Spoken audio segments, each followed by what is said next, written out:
Alrighty, just got back from seeing the Toxic Avenger remake, I guess you could say. I, for context, I had seen the original forever ago, didn't really remember much, so we rewatched it yesterday. I've never seen the sequels. I'll get to them eventually. But this movie, the new one, I wouldn't say is really a remake. It's a remake in a sense that it uses the same IP and is an origin story, but character name, story, it's not the same. There's homages and similar aspects in very very few moments. Besides that, it's a completely different story, and I'll appreciate that in doing a remake they didn't just basically make the first movie again. Now, there are aspects of the original that I wish were in this because, again, there are some parallels where it was done right in the original and it wasn't necessarily done fully to the best of their ability in this one. But I believe this movie came out 2 years ago at like film festivals and officially is releasing in theaters this week. I had no idea it was being, what's the word? Whatever the word is, by Legendary. So that was neat. If it does well enough, I'd be curious to see if they make sequels. They are doing a thing where, with the tickets sold, the studio that actually made the Toxic Avenger, this one, they are wiping away people's medical debt. So that is an incredibly just awesome cause and worth going to see the movie just for that. Now, unfortunately, with saying that, I feel like there's been virtually no marketing for this movie, which is kind of crazy because I feel like it kind of goes into the people who want, I'm not going to necessarily say Deadpool, but Deadpool adjacent maybe, and just I think a superhero adjacent movie that's not, your cookie cutter Marvel movie that we've been getting for a while. So going into the movie, I hate doing this because I'm always adamant, I don't want to sit here and nitpick a movie and go, oh, well, the original did this, original did that.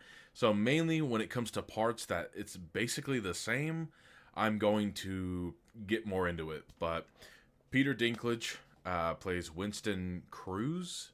Winston Cruz. So not Melvin, but there is a Melvin in the movie, but it is not.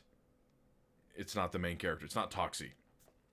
And instead of it just being this weird, I don't know, not even weird, just shy.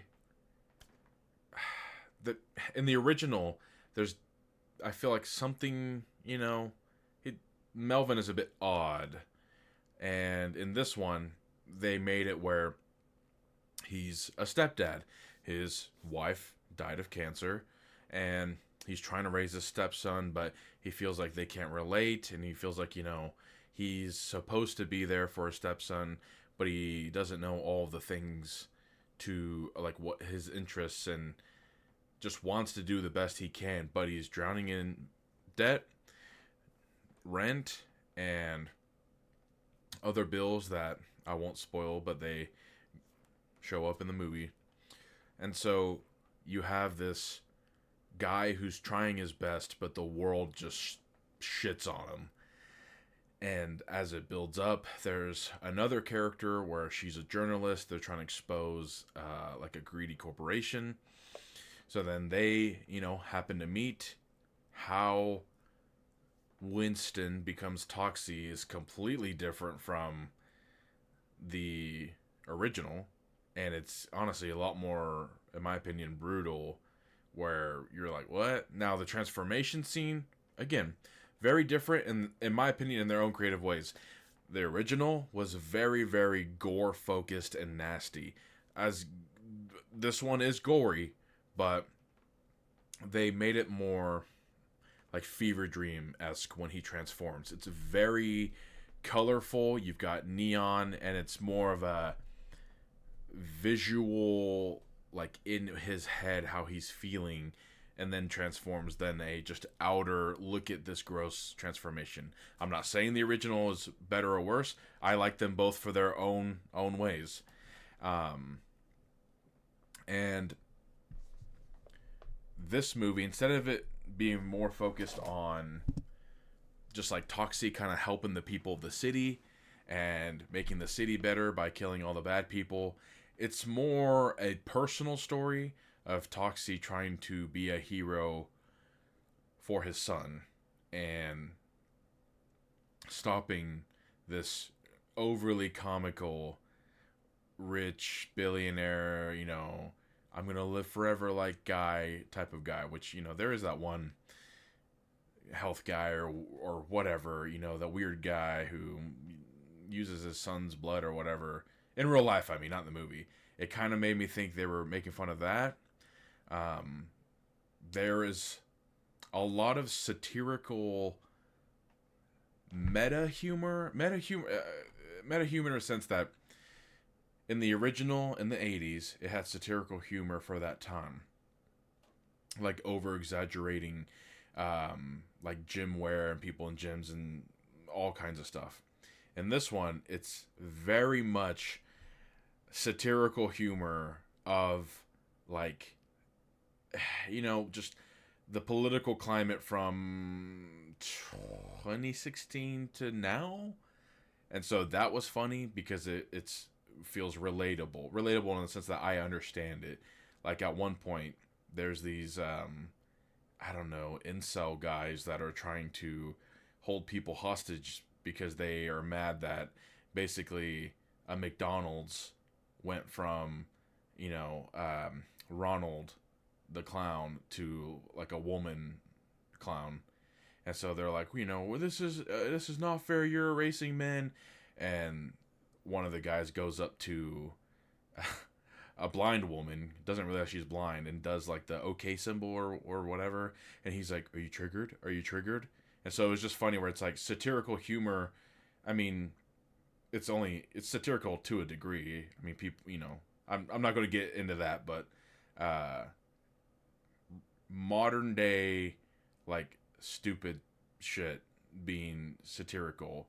And on the other hand, for, meta humor is trauma. The first one, it's in the original, it's Tromaville. In this one, it's Saint Roma Village or whatever.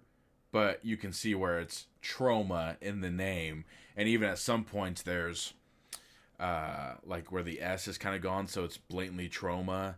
And there's things like, another trauma movie, Class of Nukem High. And so they're talking about chemistry high school, and the coach goes, we're gonna nuke him. You're like, I understood that reference. But fun little things like that. Macon Blair is in it. Macon Blair is the director. The only thing I can think of him from is he's the main character from Blue Ruin, and he's like the nice Nazi skinhead in Green Room. But he's the director, and he's in the movie. It's just like as like a random cameo throughout the movie, almost like Rob Schneider in that one movie where he's just always like, "You can do it," like that. So that was neat. My biggest complaint with the movie is they try doing the same kind of premise as the original, where the whole town at the end is like, you can't kill Toxie. Like, he's a good guy. But you don't really see that in this movie. Yes, he like stops, I guess, a mob guy kind of, and saves some hostages from a restaurant. But that scene goes by so quick, it was just kind of like, it felt like they were kind of just trying to rush it so they could be like, oh, let's go back to the main story. I think what would have helped, because the movie is still trying to be so cartoonish, is 3-minute montage, 2-minute montage. Have it be like the original, because in that aspect, it's basically parallel. Where the citizens are like, oh my god, Toxie, woo, Toxic Avenger. So I figured, have that goofy montage from the original where he comically is going through a kitchen window, helps a woman open her pickle jar, helps kids from being run over by criminals, and just like doing funny stuff, especially with Peter Dinklage having such a serious monotone voice. You could have him pull a cat out of a tree and be like, "Here you go, ma'am," and then like pet the cat and be like, "Don't do that again." Something so goofy that it would have been perfect, and just added a little bit more of the payoff towards the end when everyone in the city's like, "My hero, Toxie." I just, that's probably my biggest gripe. Kevin Bacon plays again a funny, overly just cocky, evil villain. Shockingly, he didn't seem as evil as like the mayor in the original, but he was still evil enough. Now, what is interesting is, they show something that he's doing when they basically first introduce his character, and I feel like there's not the correct payoff. There is, I guess, kind of a payoff, but it's not what I had expected. The practical effects for Toxie, great. I love that how in the original, even when you look at the cover, you're like, oh, Toxic Avenger, and he's got a mop for a weapon. Classic. You watch the movie, you go, well, he doesn't really use a mop as a weapon. There always happens to be mops where he is, and he's like shoving them in people's mouths. In this movie, his mop is a literal radioactive freaking kill anything weapon, which is great. I love that there's actually more of a purpose for the mop. Now, he gets it way too easy. I think they could have played a little bit more of how he got it, but okay. I don't think there's any problem with Peter Dinklage being the Toxic Avenger. People are like, oh my god, what the hell? He should be 7, 8 feet tall. He should be a big buff guy. I'm like, well, this is a nice reimagining of like, you don't have to be your stereotype, like Marvel hero. You know what I mean? Like, in the end, it's fake, but it's like he doesn't have to be. Another interesting aspect. Let's say you did do that. Could have been before he's Toxie. You could have had him be played by like a Henry Cavill, where he's almost like cares about his looks and takes care of himself, is a buff guy, but you could still have him be like the stepdad who's trying to figure it out, and then bam, he becomes Toxie and shrinks in size, and his looks are all disfigured, and he has to come with the acceptance of who he is and that it's okay and he's doing good, and just little bit of things. But ultimately, I don't feel like when I'm looking at the differences and the parallels, I'm not like, oh my god, why is he not fucking 7 feet tall? I don't care. This one had just more of a personal structured story than the first one, because the first one, even though it's goofy as hell and is extremely enjoyable, it really doesn't have a story. Obviously, there is a story to a degree. It's he's going to kill everyone in the town who's bad until the town is safe. In this one, there's no love interest, which is completely fine with me, because even in the original, I was like, this feels really odd. The original itself is just such a weird ass movie that it's its own thing. That's why I'm not I don't really want to compare the two except for certain parts, but this one, beginning, middle, end, really no filler, even though this is a movie where I was kind of thinking there should have been a little bit more filler, just with him being unknown to the public and being Toxie and helping out people. That was my big key. Like, the villains are cartoonish like the original, but I felt they didn't amp it up as much as they could. They're like a Machine Gun Kelly ICP hybrid. and they're wacky. AF one speaks in like a demonic language. One is really good at parkour. One is just like, I don't know, a rapper clown. And one, it's like, oh my god, what the hell is going on here? I don't know. They don't explain it, but it was fun seeing Toxie take them on. I do kind of wish that they could have fought a little bit more instead of him just wrecking house.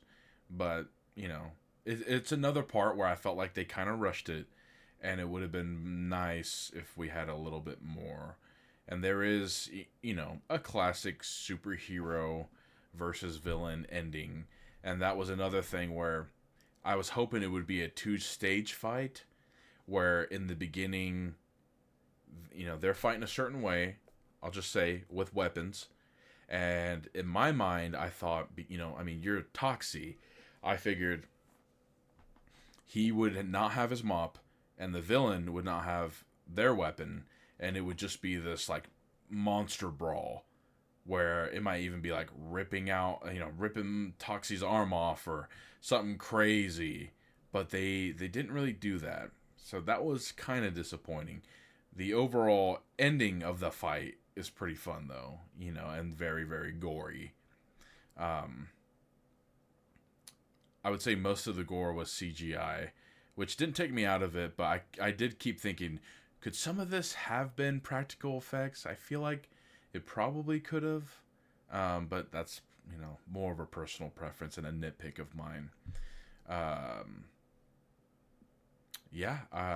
He's got his droopy eye, and they actually kind of give it a purpose, like, he can like pull it out of a socket and use it comically as like a camera. In the original, how they have him, they show him peeing, and it's like a toxic waste glob that comes into effect again.